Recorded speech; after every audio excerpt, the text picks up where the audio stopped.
CRE और RRB MLT MCQ series के next 20 question number 41 to 60 question हम इस वीडियो में डिस्कस करने वाले हैं। तो चलिए शुरू करते हैं हमारे पहले क्वेश्चन से। Question number 41, Adsol used for. ये क्वेश्चन सीआरई के एग्ज़ाम में पिछले बार साल 2023 में पूछा गया था। एटसोल एडेनिन डेक्सट्रोस ऑर्बिटॉल और सोडियम क्लोराइड से मिलकर बना होता है। ये ब्लड बैंक में आरबीसी को प्रिजर्व करने के लिए यूज़ किया जाता है। एटसोल आरबीसी की लाइफ को 40 डेज यानी कि 6 वीक तक बढ़ा देता है। Question number 42, what is the primary principle behind the separation of component in thin layer chromatography. Thin layer chromatography एक टेक्निक है जो एक मिक्सचर में से उसके कंपोनेंट को सेपरेट करती है। इसमें दो फेस होते हैं, एक होता है मोबाइल फेस और दूसरा होता है स्टेशनरी फेस। टीएलसी कंपोनेंट्स को सेपरेट करने के लिए एब्जॉर्प्शन के प्रिंसिपल पर काम करती है। तो हमारा राइट आंसर है absorption. Question number 43, what type of antibodies are present in the plasma of a person with blood group A. Blood group A का मीनिंग है कि हमारे आरबीसी की सरफेस पर एंटीजन ए प्रेजेंट है, जिससे हमारी बॉडी इसे सेल्फ और फॉर्म में डिफ्रेंशिएट कर पाती है।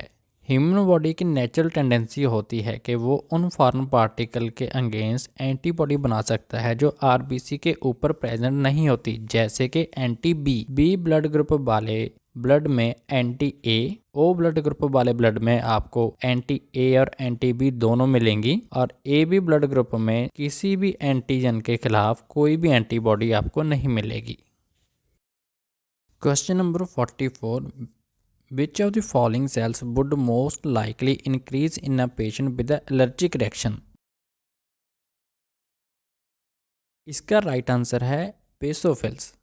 ईओसिनोफिल्स एंड बेसोफिल्स दोनों एलर्जिक रिएक्शन में इंक्रीज हो जाते हैं, पर बेसोफिल्स हिस्टामाइन रिलीज करता है जो इम्यून सिस्टम में एक की रोल प्ले करता है, और इसके साथ हाइपर सेंसिटिविटी टाइप 1 में भी ये इन्वॉल्व होते हैं। Question number 45, What is the name of the bottle commonly used for storing blood culture media।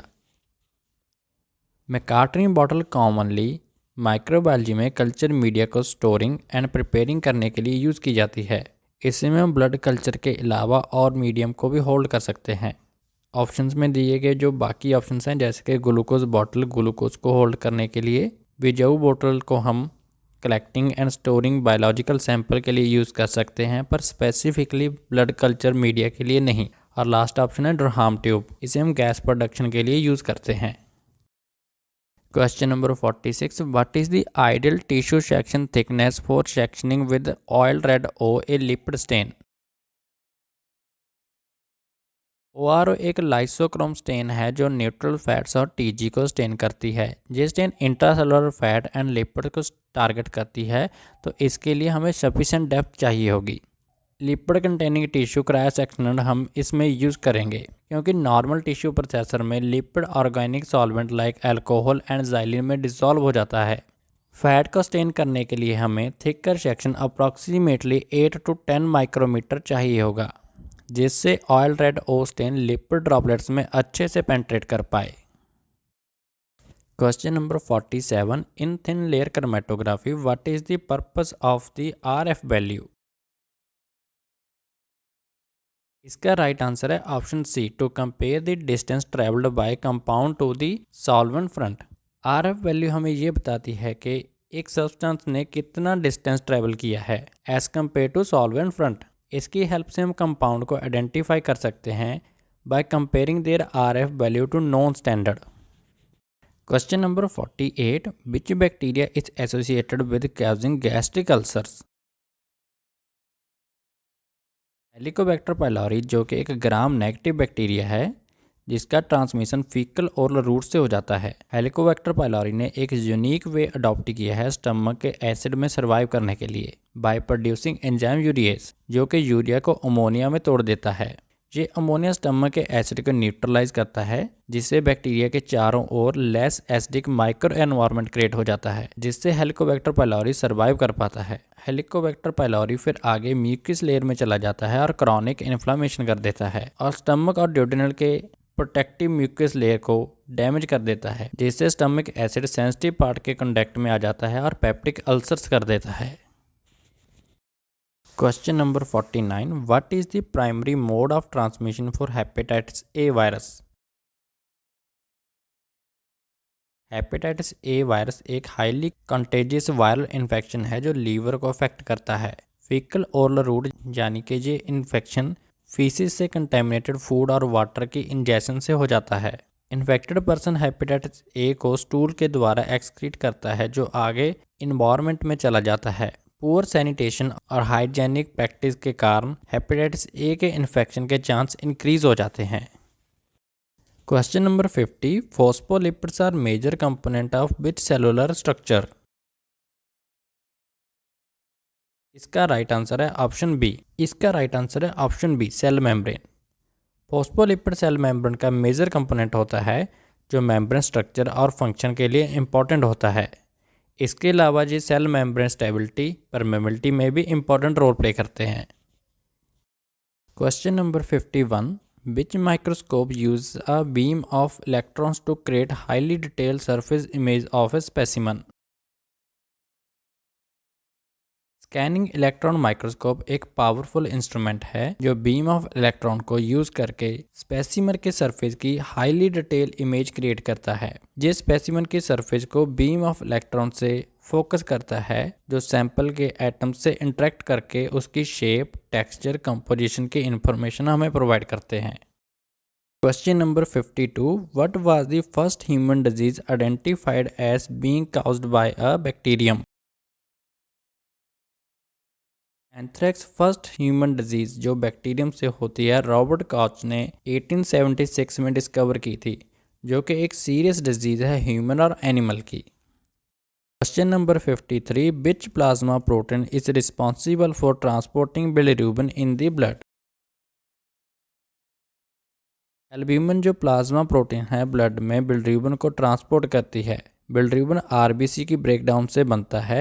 ये हाइड्रोफोबिक होता है, इसीलिए ये एल्ब्यूमिन से बाइंड हो जाता है जो कि ब्लड प्लाज्मा में हाईली सॉल्युबल होती है, जो बिलिरुबिन को सेफली लीवर तक पहुंचा देती है। इसके अलावा एल्ब्यूमिन फैटी एसिड, हार्मोन्स और ड्रग्स को भी कैरी करती है। Question number 54, which knife is primarily used for ultra thin sectioning in electron microscopy? Ultra thin sectioning के लिए प्राइमरली डायमंड नाइफ यूज होते हैं। इलेक्ट्रॉन माइक्रोस्कोपी के लिए extremely thin section approximately 50 to 70 nanometer चाहिए होता है। डायमंड नाइफ्स हमें ड्यूरेबिलिटी, शार्पनेस जो अल्ट्रा थिन सेक्शन के लिए जरूरी होती है प्रोवाइड करते हैं। Question number 55, the Miller eyepiece is commonly use for which of the following procedure? Miller eyepiece एक इक्विपमेंट है जो स्पेसिफिकली रेटिकुलोसाइट्स को काउंट करने के लिए यूज़ होता है। ये आई पीस में फिट हो जाता है और इसमें दो स्क्वायर्स होते हैं, ए एंड बी। बी में हम रेड सेल और ए में हम ओनली रेटिकुलोसाइट्स काउंट करते हैं। स्क्वायर ए 9 टाइम बिगर होता है बी से। रेटिकुलोसाइट्स को हम इस फार्मूला से निकाल सकते हैं। Question number 56, which of the following reagent is used as a substrate in an ELISA to detect enzyme activity? ELISA में यूज होने वाला मोस्ट कॉमन सबस्ट्रेट है TMB, जो एंजाइम की एक्टिविटी को डिटेक्ट करने के लिए यूज किया जाता है। TMB एंजाइम HRP के लिए सबस्ट्रेट का काम करता है। जब HRP प्रेजेंट होता है तो ये हाइड्रोजन पेरोक्साइड की प्रेजेंस में TMB की ऑक्सीडेशन कर देता है और ब्लू कलर प्रोवाइड करता है। इस कलर की इंटेंसिटी प्रोपोर्शनल होती है to the amount of enzyme present, जिसको हम टारगेट एंटीजन और एंटीबॉडी की कंसंट्रेशन से कोरिलेट कर सकते हैं। ये रिएक्शन को स्टॉप करने के लिए हम एसिड यूज़ करते हैं जैसे कि सल्फ्यूरिक एसिड, जिससे ब्लू कलर कन्वर्ट हो जाता है येलो में और जिसकी एब्जॉर्बेंस को हम मेज़र कर सकते हैं। Question number 57, culture media used for growth of Corynebacterium diphtheriae is? ये क्वेश्चन भी CRE के द्वारा 2023 में पूछा गया था। कोराइनिबैक्टीरियम डिप्थेरी एक gram positive non spore forming rod shaped bacterium है जो कि डिप्थीरिया काउज करता है। कोराइनी बैक्टीरियम डिप्थेरी थ्रोट और अपर रेस्पिरेटरी ट्रैक के सीरियस इन्फेक्शन करता है। लो एफ्लर सीरम स्लोब एक स्पेशल मीडिया है जो कोराइनी बैक्टीरियम डिप्थेरी को आइसोलेट करने के लिए यूज़ किया जाता है। ये मीडियम हेल्प करता है to form characteristic metachromatic granules in the bacterial cells, जो कोराइनी बैक्टीरियम स्पीसीज का डिस्टिंक्टिव फीचर है। Which of the following method is commonly used for detecting RNA expression in gene expression study? Northern blotting एक molecular technique है जो RNA expression को detect and study करने के लिए यूज़ की जाती है। इस प्रोसेस में isolating RNA, separation by gel electrophoresis, transferring the RNA to a membrane, hybridising with label probe शामिल होती है और फिर एक्सेस प्रोब को वॉश करके टारगेट आरएनए को रेडियो एक्टिव और नॉन रेडियो एक्टिव मेथड से डिटेक्ट कर सकते हैं। Question number 59. What is the typical size of a petri dish used for culture bacteria? Bacterial culture को ग्रो कराने के लिए standard size of petri dish है 90 mm in diameter. 90 mm diameter petri dish bacteria को grow होने के लिए और इवन डिस्ट्रीब्यूशन ऑफ इनोकुलम के लिए एक सफिशिएंट सरफेस एरिया प्रोवाइड करती है। इसके अलावा स्मॉलर 35 mm और लार्जर 150 mm वाली पेट्री डिश भी अवेलेबल हैं जो कि स्पेसिफिक एप्लीकेशन में यूज़ होती हैं, but 90 mm diameter routine bacteriological work के लिए स्टैंडर्ड साइज है। आज की वीडियो का लास्ट क्वेश्चन है question number 60। What does ICMR stand for? The Indian council of medical research एक एपेक्स बॉडी है इंडिया में for formulation, coordination and promotion of biomedical research. ICMR 1911 में एस्टेब्लाइज की गई थी जो कि one of the oldest medical research organisation है इन दी वर्ल्ड। आज की वीडियो यहीं समाप्त होती है। नेक्स्ट 20 क्वेश्चन लेकर मिलेंगे आपसे नेक्स्ट वीडियो में। तब तक आप चैनल को सब्सक्राइब और वीडियो को लाइक, कमेंट और शेयर कर दें।